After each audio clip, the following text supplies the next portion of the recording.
Bismillahirrahmanirrahim. Assalamualaikum warahmatullahi wabarakatuh. Nama saya Agus Rodin SPD, ASN Provinsi Jawa Barat, bertugas di SMA Negeri 1 Maniransan, mengajar mata pelajaran ekonomi dan prakarya. Mengenai pembahasan sistem ekonomi pada bab 3, kita akan membahas mengenai sistem-sistem ekonomi yang ada di dunia. Yang kita kenal, sistem ekonomi yang ada itu yaitu sistem ekonomi tradisional, sistem ekonomi kapitalis liberalisme atau pasar, sistem ekonomi komando terpusat atau terpimpin, dan sistem ekonomi kerakyatan. Sebelum kita bicara lebih jauh mengenai sistem ekonomi, kita bahas dulu definisi daripada sistem.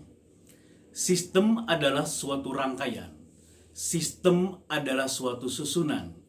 Sistem adalah suatu elemen yang tersusun secara sistematis. Sistem berasal dari kata sistema dari bahasa Yunani.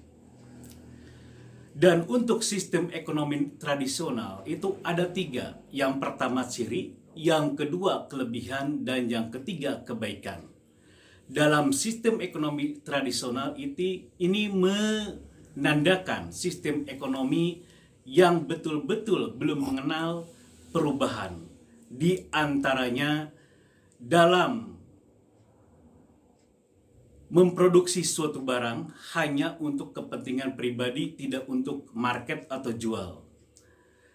Terus dalam mata pencarian juga hanya mengandalkan dari sistem agraris atau pertanian. Yang berikutnya adalah sistem ekonomi kapitalis, liberalisme atau pasar. Penganutnya yaitu negara-negara Eropa dan Amerika. Dalam sistem ekonomi pasar ini ada kebebasan kepada masyarakat untuk menguasai produksi-produksi tertentu. Pemerintah hanya sebagai monitoring dan tidak ikut campur lebih banyak.